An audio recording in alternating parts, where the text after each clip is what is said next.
Hey guys, it's Zach Donnell, and for this video, I'm going to talk a little bit about roaming in 0-0 in frigates, what types of fights you can expect, what you're going to look for, and a little bit more specifically the Enyo. Now, I've actually flown the Enyo quite a bit back before there was the assault frigate boost and the blaster boost. And it was a pretty strong ship at that time, though underestimated. And now it's got a little bit more of a reputation, but incredibly capable. And probably my favorite assault frigate to fly. I've actually gone through quite a bit of Enyo fits in the past, trying to figure out exactly what I like. With the addition of the third mid, you can dual prop it, like you would a Tyrannus, for example, and it works really well that way. But just my personal preference, I've always liked to fly with a web if I have the option. You lose a little bit of an ability to get under larger guns. For example, some hacks are still going to be quite fast, and without an AB, you're going to be a little hard-pressed to keep up transversal. But at the same time, I like it for engaging groups of frigates or tackle. It gives me a little bit better control of range. The fit looks a little weird at first, but I actually had a lot of fun flying it. And I got some really good fights with it. And going back a little bit to what I said about having to kill and get out, it typically leans me towards fitting very agile ships, or fitting as agile as the ships can be. So, for example, I wouldn't like to take a plated Enyo, for example, out to 0-0, as you lose agility, you lose speed. All which are really nice when you need to ultimately get away from a fight, or even if you're just trying to burn away from a gate or get back to a gate or anything like that. So this fit I kind of made with that in mind. Probably the strangest thing on it is the overdrive. Initially I was going to go with a nano, but when you're fitting an Enyo,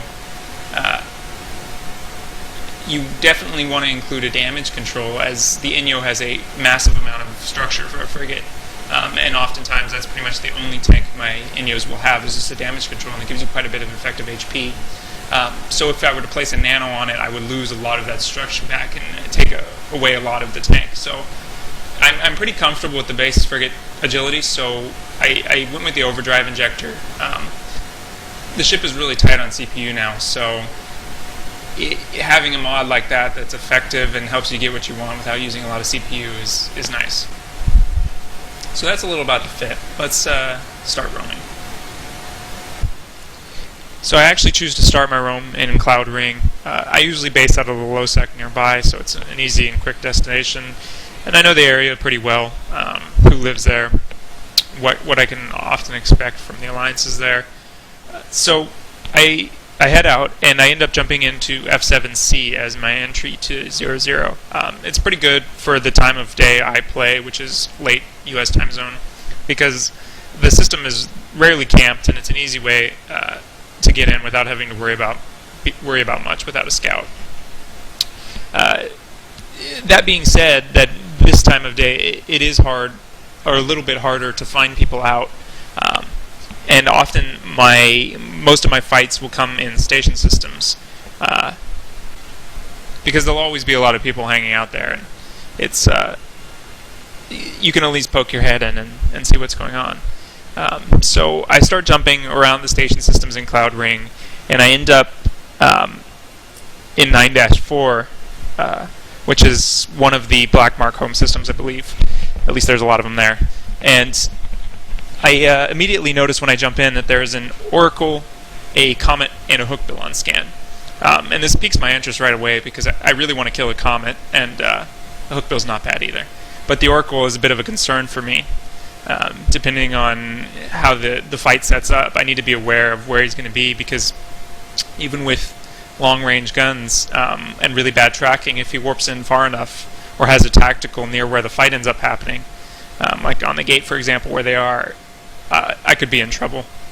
So I warp down there to at least get an idea. And the Oracle is far off. You can't exactly see it on my screen, but I notice the Oracle's not sitting right on the gate, which tells me that he's probably beam fit. So with that in mind, I know that he's going to be wanting to land far away from me to have the best chance of hitting me, and I need to be aware of that. So you can see I end up deciding to warp away here. There's not much I can do. They're both on the gate. And the Oracle is within range right now of me, and I really don't want to be here. So I end up just warping to the customs office right near here. And I wanted to warp to something obvious so they can follow me, and I can just see how they're going to go about trying to tackle me, if anything's going to come, and how the Oracle's going to show up. And I hang here for quite a while, and nothing shows up, which is a little disappointing. So I decided to hop back down to the gate and see if I can't get him to do something. And I noticed that the Oracle is not here anymore, but a wolf has showed up. Now, all of these ships at once, well fit, would be definitely an issue for my Enyo if they got on top of me all at once.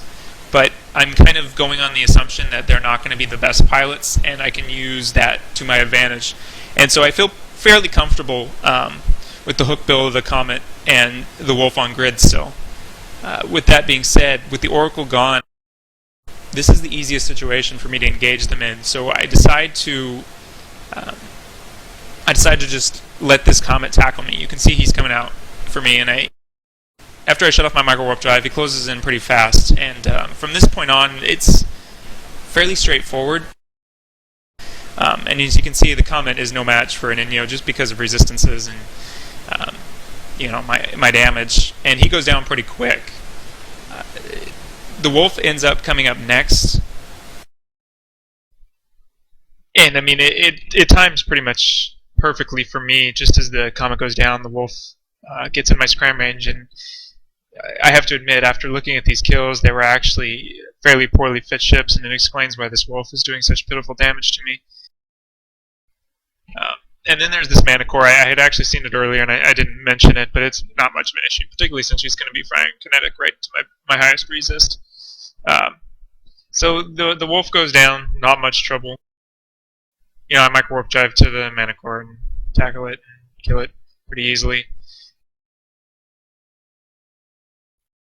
The rest of this fight, not much happens, so I kind of just take this opportunity to mention a couple things.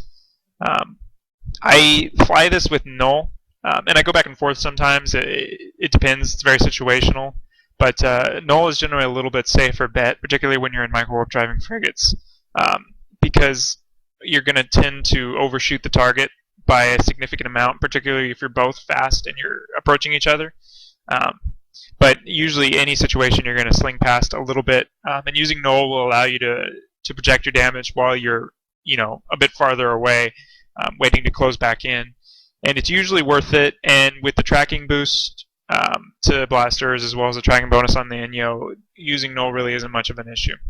I actually have my keep it range set to 5 kilometers here, which is about the optimal range of null, and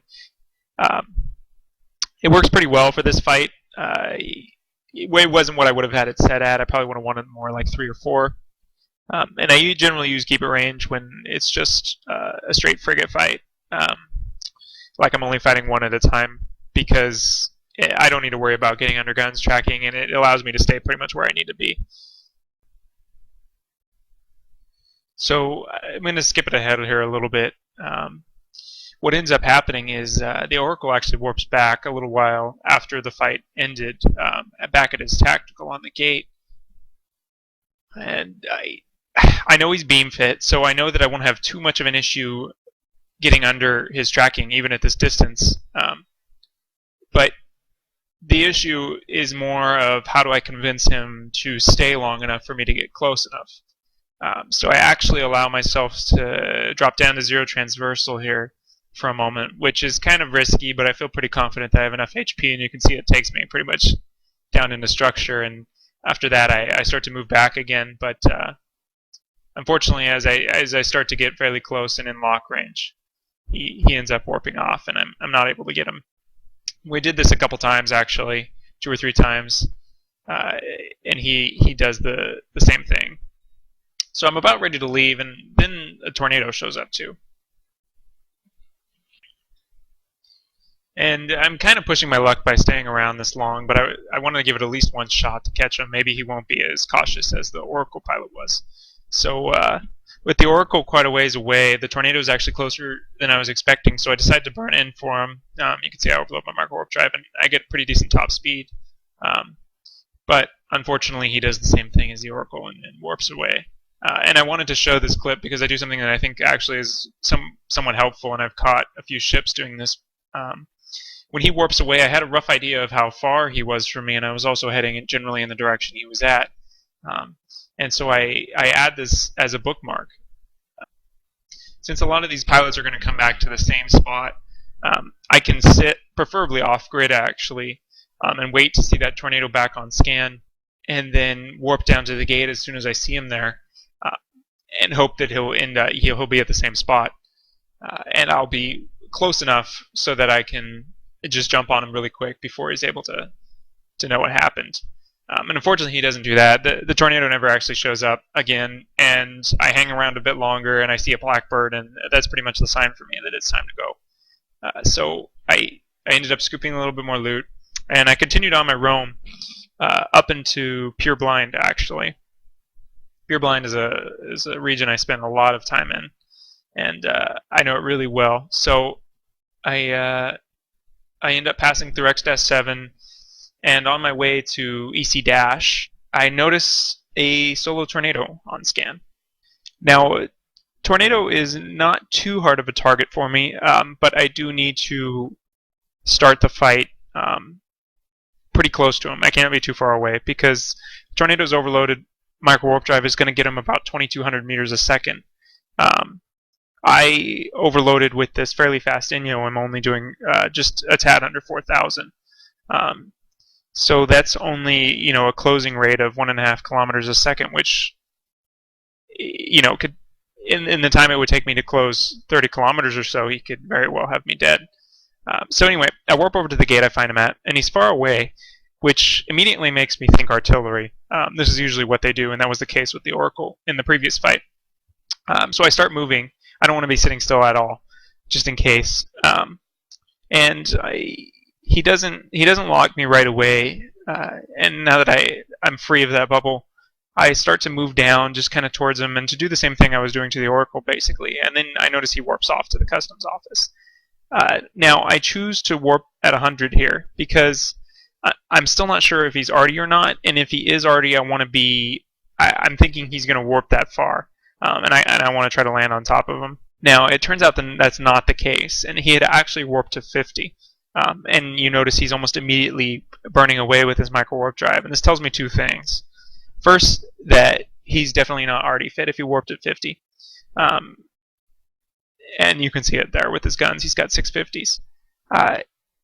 And the second thing it tells me is that he's a decently competent pilot. The fact that he started burning away right away or in a direction that I would not be coming towards him at shows that, to me, that says he knows what I can do to him if I get close, and he's going to be taking measures to prevent that. So I end up warping out here. He's far away, and I'm not going to be able to close that range safely.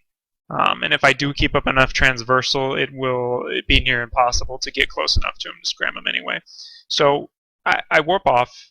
And I'm not done. I want to come back. I just want to kind of reset the situation and try again. So I end up warping down to the customs office at 0 just to mix it up and see if he happened to be, if I could get lucky and get near him. Unfortunately, as you can see, he's not anywhere near me. So at this point, I'm really not doing anything in particular. I'm just kind of moving, see if I can get him to start micro warp driving towards me. One thing I'm considering is approaching him if he happens to micro warp drive directly at me, as in that case it would only take a few seconds to close even 40 kilometers. But he's not really doing any of that. He doesn't have his micro warp drive on, and he's just hanging around, and you can see he ends up warping off. Now, I know he warped at 50 last time, so that's the range I choose. I'm hoping to land on him. And of course there's the bubbles there as well in the gate, and I'm not sure if we're going to get pulled into those or not. But if we do, obviously that plays into my favor. So yeah, I load Void just because I know that's, I'm going to want that if I do actually get him scrammed. And I end up landing fairly close to him. You can see he's only, it looks like we did get pulled into the bubble here, and he's only 20-25 kilometers away, and this is a really critical point right here, because he's close enough that I can catch him, but I have to approach right. And so I try to be off by about 30 to 45 degrees from his velocity vector, I guess you would say. And you can see he's hitting me pretty hard, but I actually do get the scram on him, at the web actually, and then the scram, and then after that, obviously this fight's over. It was pretty tense though, particularly with Fraps kind of lagging me out of it, but I knew that I was close enough, and he looks like he slowed up or changed directions a little bit, and that made it even that much easier for me. And actually here I turned on my micro warp drive a little early. I'm 5 kilometers away or so, and it takes my ship a second to get up to speed, so I kind of manually give myself a bit more transversal until I get close, and then get back into a tight orbit again, just in case. Yeah, and at this point the fight's over, really, unless he has friends, which he didn't. So I'm actually going to speed this up just to finish it off so you can see the end of the fight. I'd add that, you know, losing a good chunk of your HP isn't that big of an issue if you know you can make it, or if you have a feeling that you can make it there, to scram, you know, to get the scram in time. And, you know, for example, like on this T3 or this Tornado, and most T3s other than the Talos, once you get that scram on them, it's pretty much game over. And even if you only have a little bit of a sliver of structure, that's enough. You just need to get there and get the scram, and that makes it a little bit easier. You don't have to be too concerned. You know, if you are going to take some damage on the way in, you just need to know that you'll be able to get pretty close. And I ended up roaming for a little bit longer, but I didn't actually get any more interesting fights. And these two were pretty fun as it was, and so I just decided to call it a night. I hope this gives you guys a little bit of an idea of what you can do with Enyo, and obviously the possibilities are near endless. But yeah, try it out. It's a lot of fun.